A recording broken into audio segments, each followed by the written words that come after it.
So hello and welcome everybody to this presentation. Thank you very much Clusis and Visionary Days for having me. I welcome you to my session. There will be two small presentations, one about the Swiss Cybersecurity Days and the other one about the Cyber Observatory, the attack surface of Switzerland.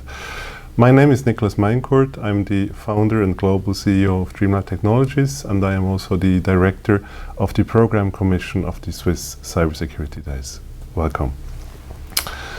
So, the Swiss Cybersecurity Days, they have become the platform for cybersecurity questions in Switzerland.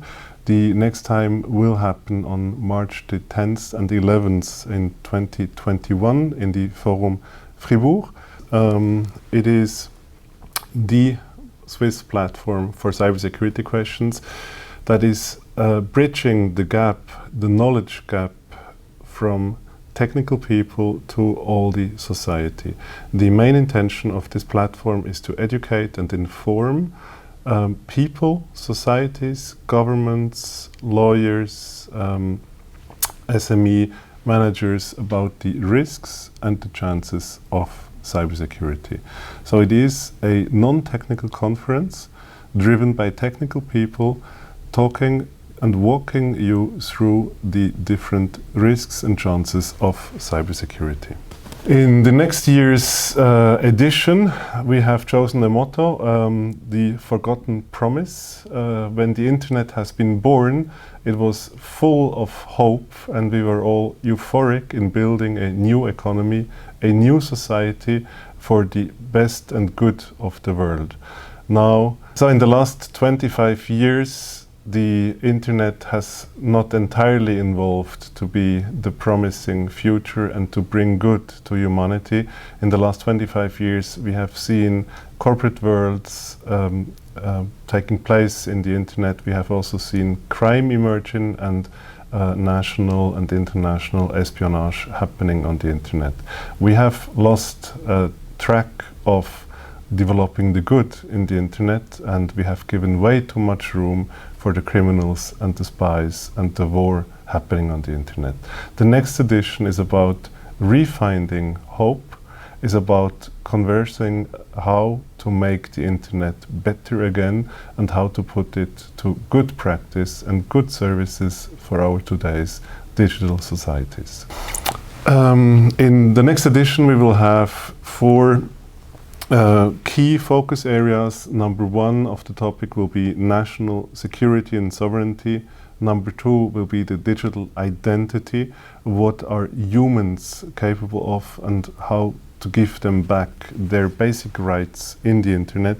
What can SMEs do in the cybersecurity matters? How can they confront and face the cybersecurity risks? And in the track 4, we will be talking about industry-specific challenges, and we will be talking about different verticals, the health, the finance, the telecommunication, and the industrial elements of cybersecurity. So welcome to the next presentation. After having a small introduction on the Swiss Cybersecurity Days, it is time to give a taste on what is happening in the Swiss Cybersecurity Days. This talk has been performed at the Swiss Cybersecurity Days 2020 and gives you a small taste on what is inside this forum and this platform.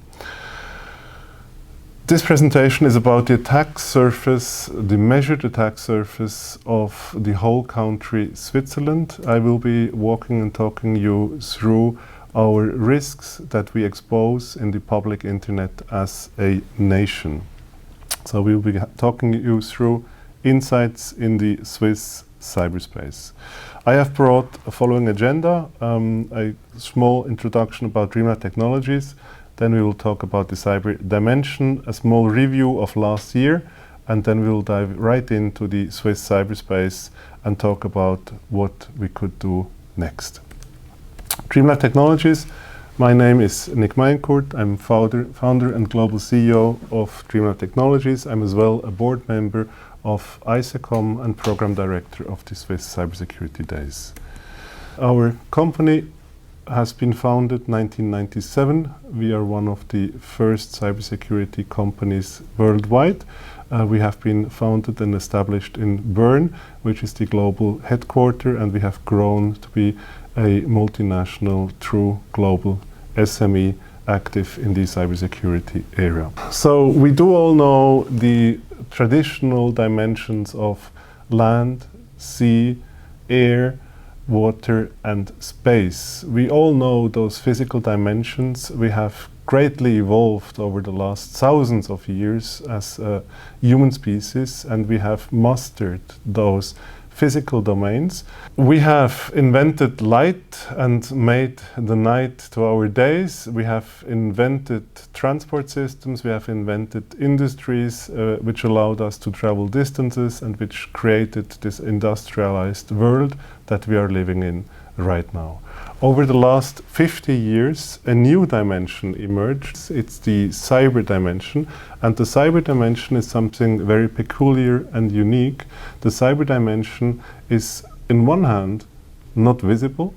And on the other hand, it is actually permeating all the other dimensions. And we have put the cyber dimension in a controlling position in all physical dimensions.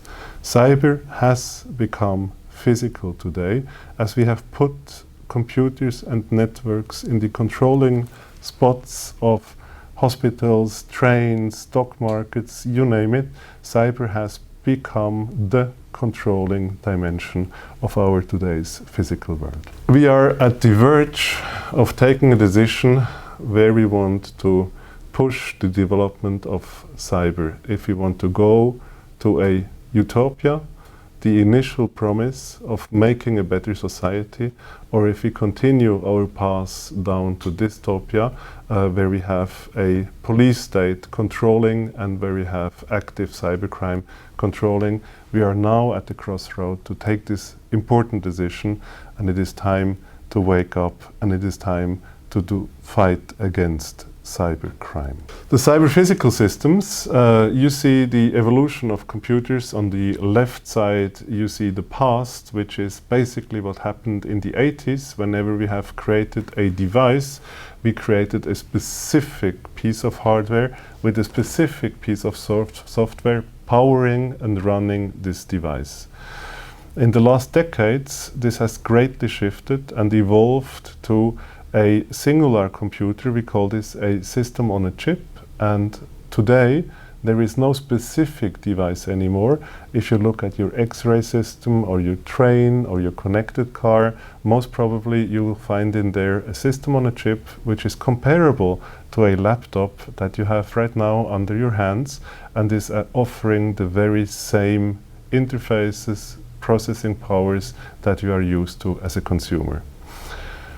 Now the problem with this is, due to economic reasons, economies of scales, we have put these standard computers into very critical controlling aspects of our physical world. So we put these systems into all the verticals. So today, for a hacker, you can hack one computer and you're getting access to automotive, finance, industrial, medical, aeronautic, defense and consumer devices at one hack, because they all rely on the very same hard and software platform. And we've seen things happening. This is just a small example. On the left side you see an ironing device that has been sold from China to Russia. And this ironing device, funny enough, has been equipped with a hardware backdoor that was siphoning all the Wi-Fi passwords where this iron device has been put to use. So this was a massive espionage attack from China to Russia. This dated back to 2013.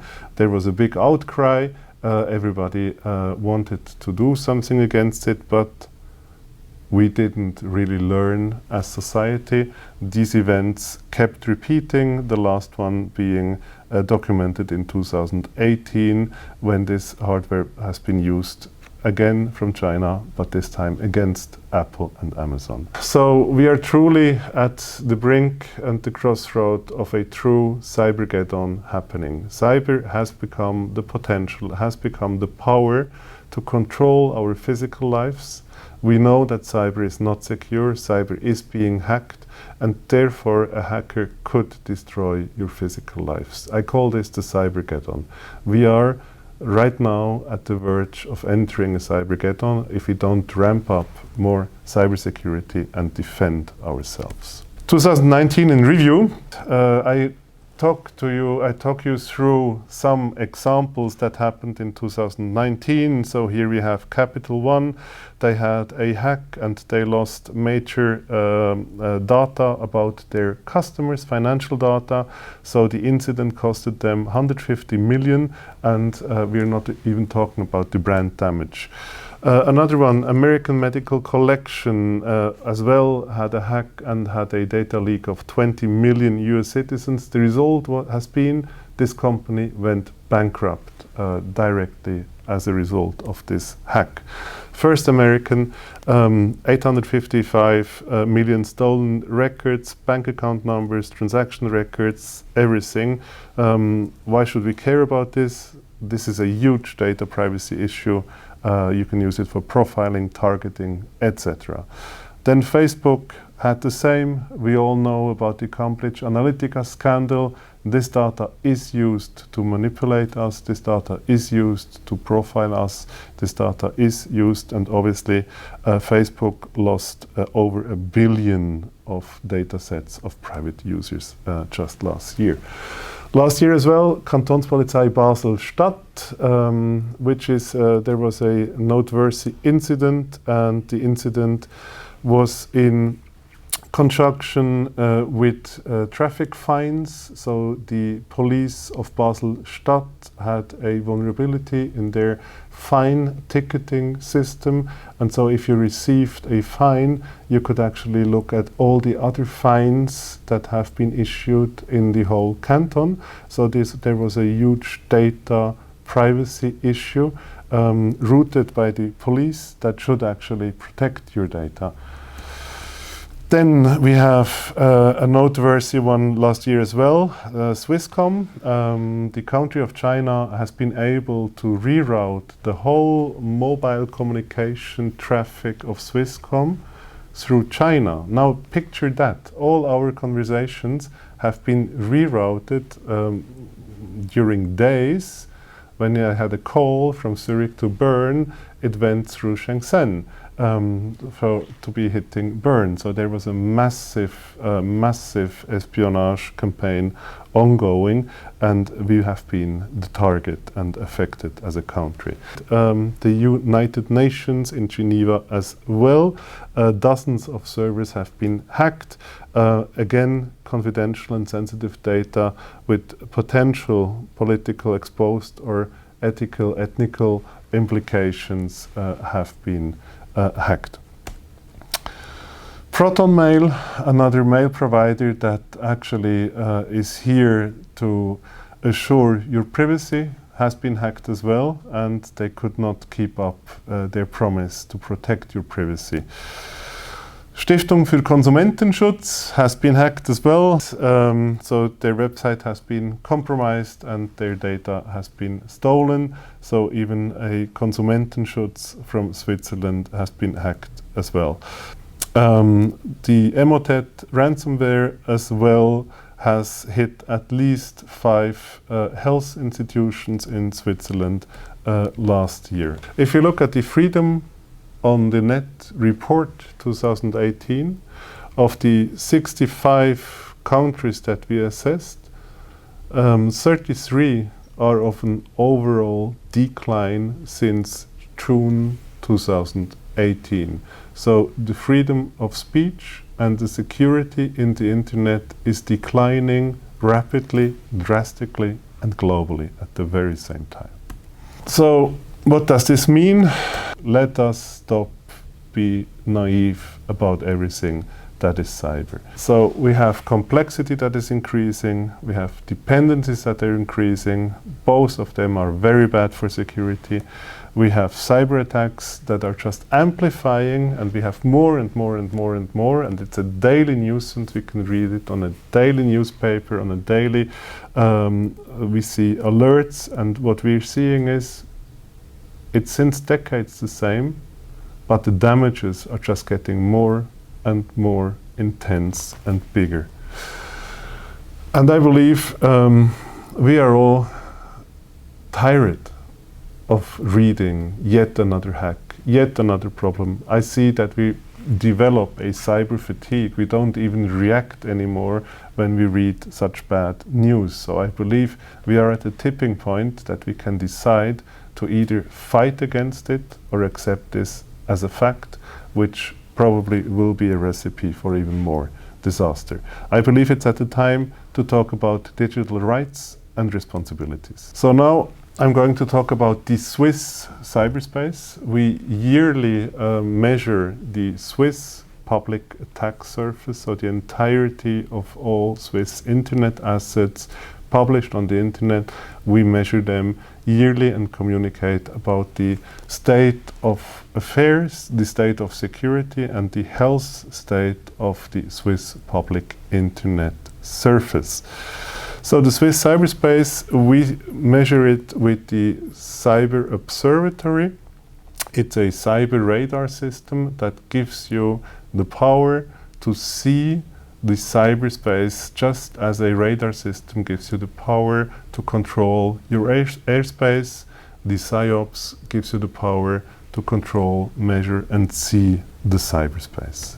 How do we do that? We do a massive internet scanning, so we measure entire countries for services that are exposed, ports. We only look at this publicly, so it does not involve any hacking. And these measurements provide context. What you're seeing here is actually a measurement of dependencies, and you see these three reputable companies from Switzerland, and in the middle you see that they share resources. So for me as an attacker, it means that somehow they must exchange data on these resources, and if I hack one of those connected dots, I get access to those three companies. So now we're getting to the Swiss cyberspace results. I'm showing you the connected world of the cyber physical systems.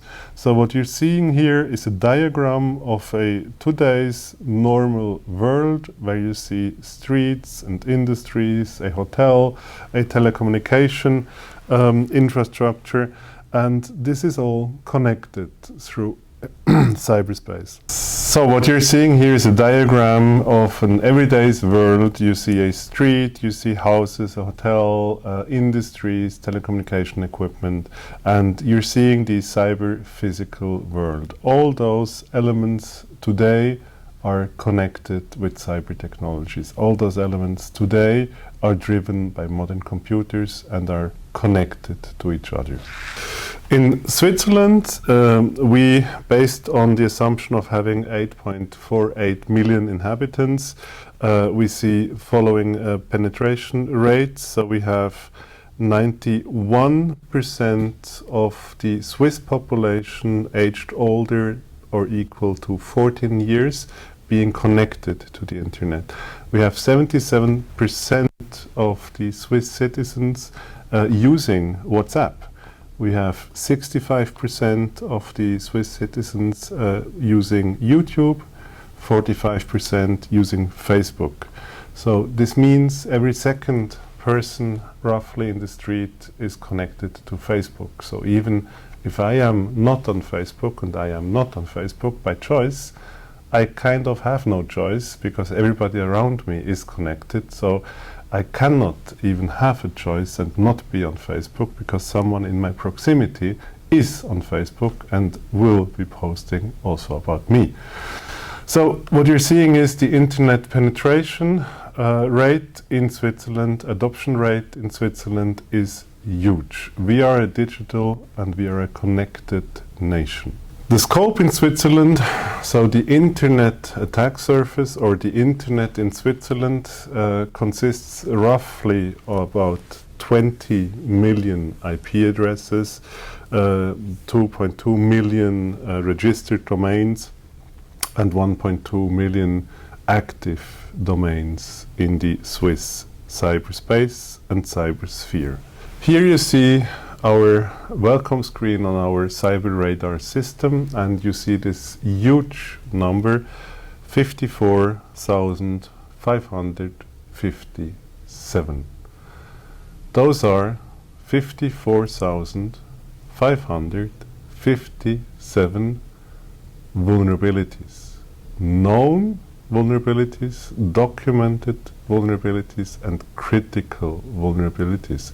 It means that the Swiss cyberspace exposes almost 55,000 known vulnerabilities. Vulnerabilities that everybody can read about. You can download the tool, you can make use of this vulnerability and hack your way in. So this is the overall global state of the Swiss cyber landscape and its attack surface. And compared to others, we are not doing very good. We are not the last ones, but almost there. This is a very high number, and it is a reason to worry about our stability and security in our country. I will now talk you through some examples what this means and why we should worry. So every electrical device has an operating system. We are now looking at this dimension of the operating system. You see them running a hotel, a car, a manufacturing plant. They are everywhere. In Switzerland, we have quite a lot of end-of-life operating systems. So we have over 1,000 Windows 7 end-of-life operating systems directly connected to the internet. This means those operating systems do not receive any security patches anymore. Those operating systems, they have known vulnerabilities, and you have no mean to do anything about it. It means that we are actually almost asking literally to get hacked.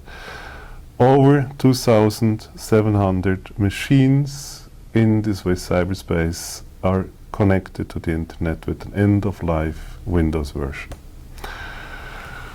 So overall, in the Swiss cyberspace, we have over 2,700 machines connected to the internet and are running an end-of-life Windows version. This basically means we are almost asking to get hacked. And amongst those machines, we have found some noteworthy examples. A Windows 2000 server in a hospital in the western part of Switzerland. Now you're asking yourself, why is this important?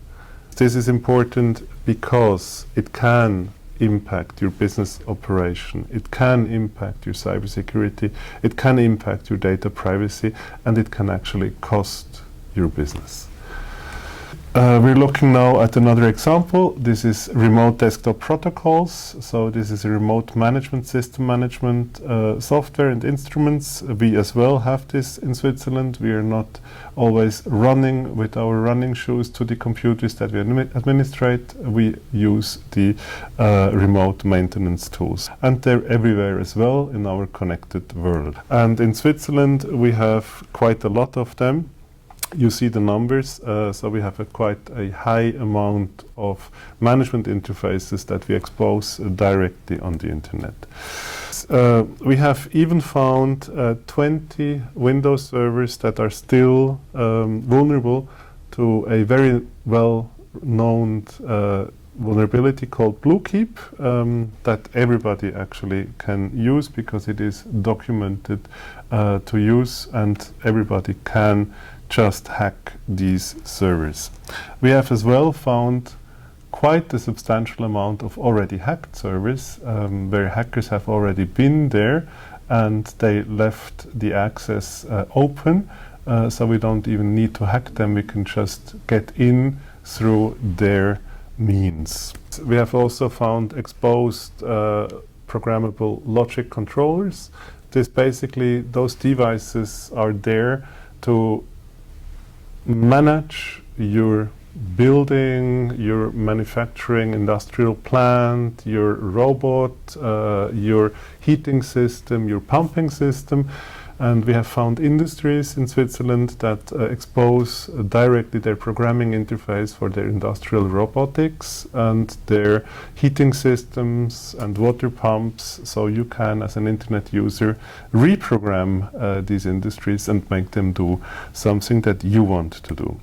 It could mean for us that the heating is being turned off. It could mean for us that the water pump is turned off. It could mean for us that the robot arm is pointing in the wrong direction, or maybe even killing somebody. So we found regional suppliers of water and electricity, and we have found in four Swiss councils water and electricity suppliers. Why is this important, you ask yourself? This is important because it can mean that you get hacked. It can mean that your robot arm is not working properly, and we have seen many examples in this world where this happened.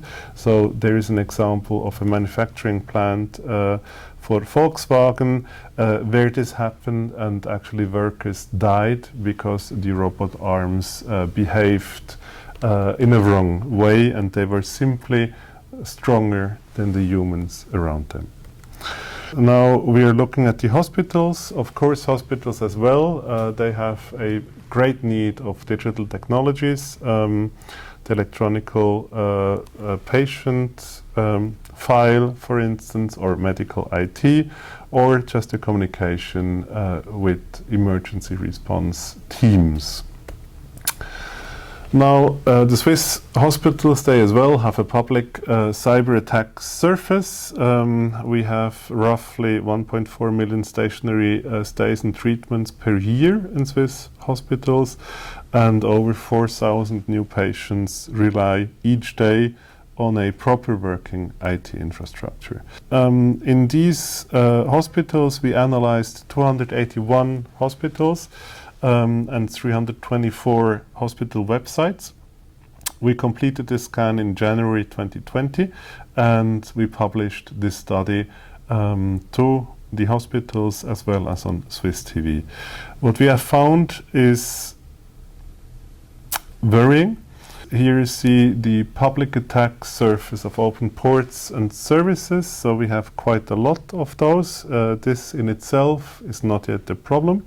But amongst these open ports, we have also found ports that should not be exposed to the public internet, like database systems, remote administration interfaces, all internal interfaces to hospitals.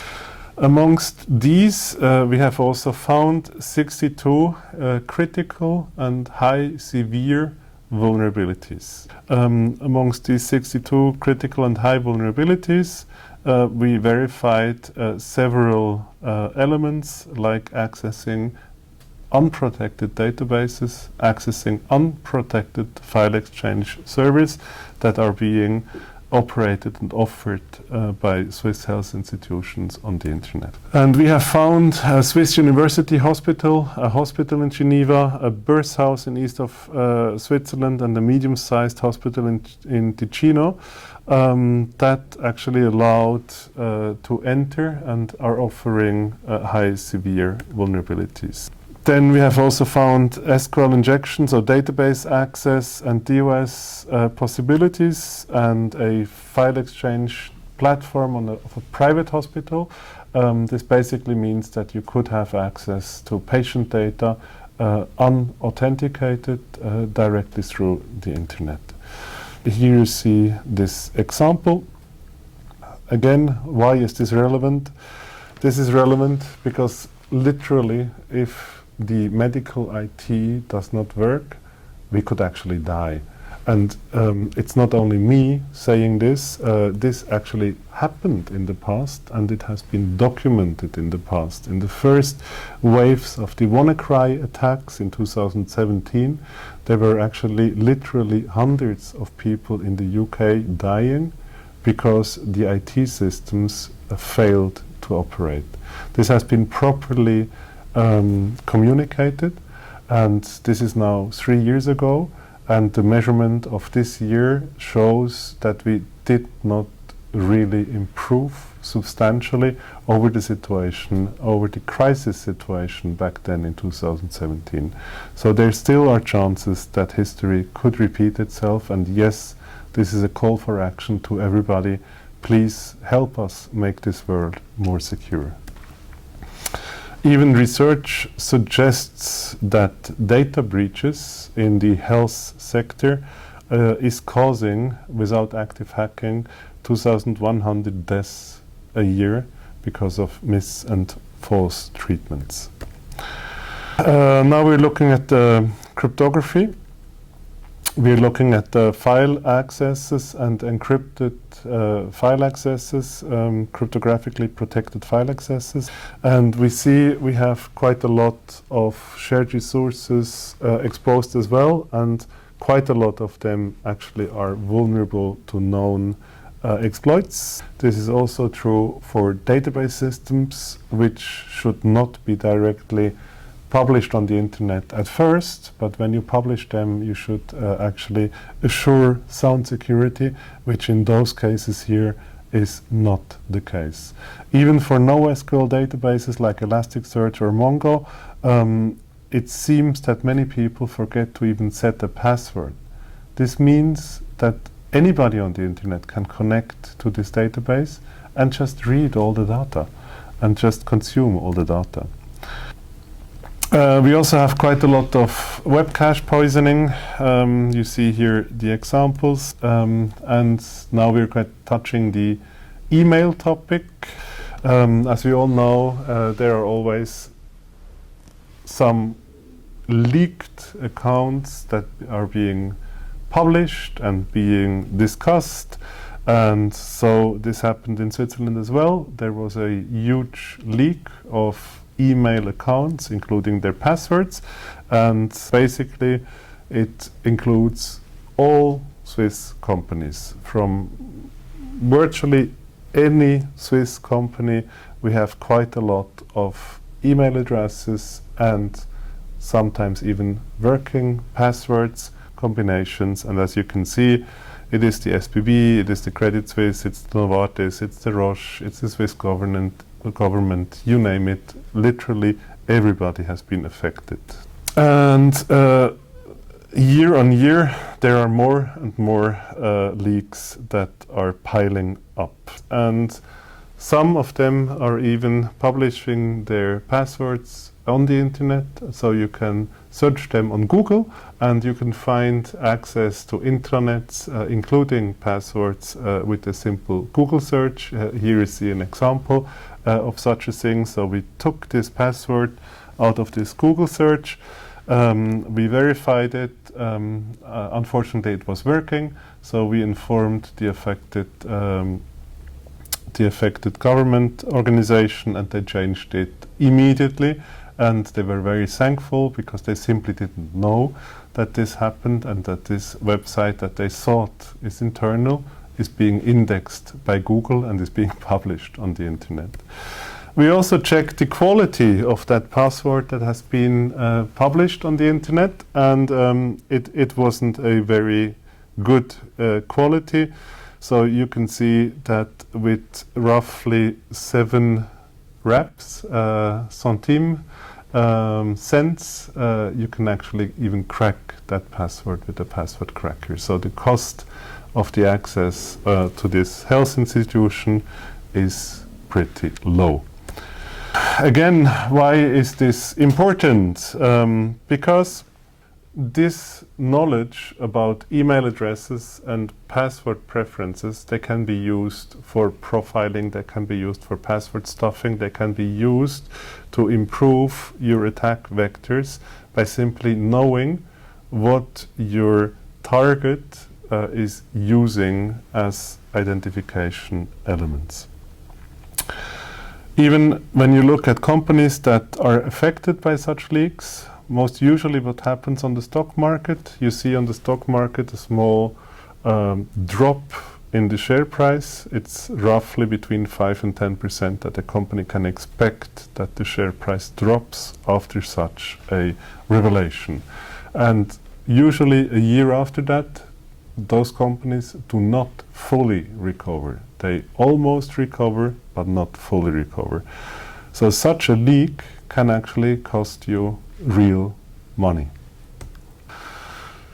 So that was a small example on the Swiss cyberspace, and I'm now also giving you a global perspective. We are looking at espionage as well. So we are spying on the spies. We have a initiative called rat spotting, remote access Trojan spotting. So we identify command and control servers worldwide. What you're seeing here is the amount of command and control servers we measured at that date in time.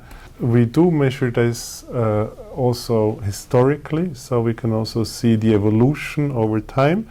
Please look at this. I invite you to look at this graph. You see this yellow peak, and this yellow peak is a peak in command and control servers. So this amount of new command and control servers have been installed and put to practice. And if you look at the timeline, this happened in, by the way, this happened in Hong Kong.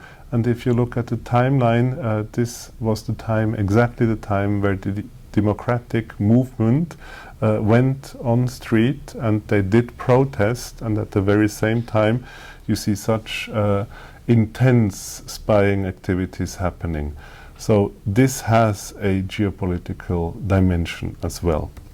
So we can also map this on all countries. What you see here in the red square is Switzerland. We zoom in. Now here in Switzerland you see all those blue dots. All those blue dots, they're command and control servers that are either used by criminals to remote control their Trojans, or by spies to conduct their campaign and their espionage.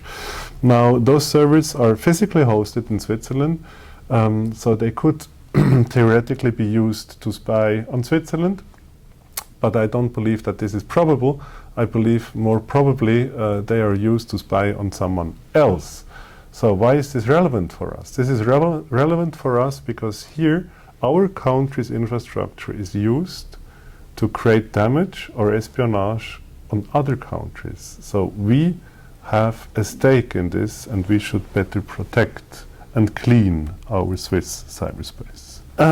So with this, I would like to end this presentation and get to the what is next. We do have recommendations, and I believe it is our societal need and our responsibility to now ask ourselves the right question and to find policies and to find regulations to create and account and assure that we will have peace in the cyberspace, that we create a cyber peace treaty, that we talk about product safety and product security, that we don't accept anymore that we have those vulnerabilities, and that we stop accepting such risks as being normal. They are not normal. Those products should be harder, safer to use.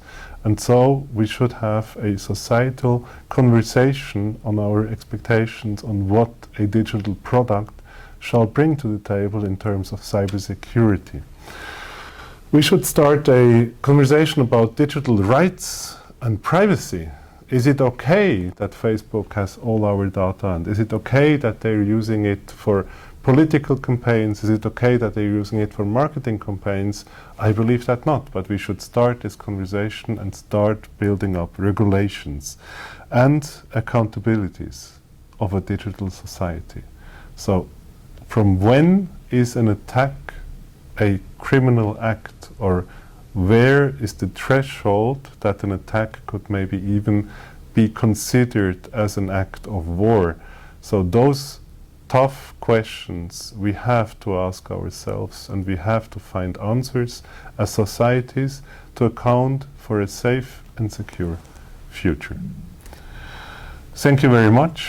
So this is the end of the DreamLab presentation. I will now go back to the Swiss Cybersecurity Days presentation for the outro to give you some last and final words to Swiss Cybersecurity Days.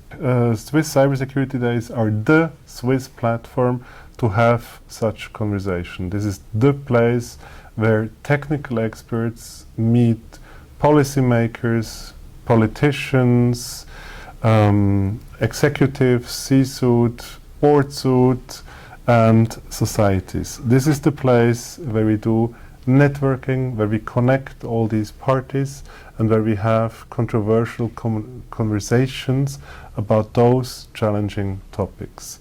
This is the place where we also, at the evening, have a very pleasant networking round where all the people can meet and greet and talk about the new learnings of the day.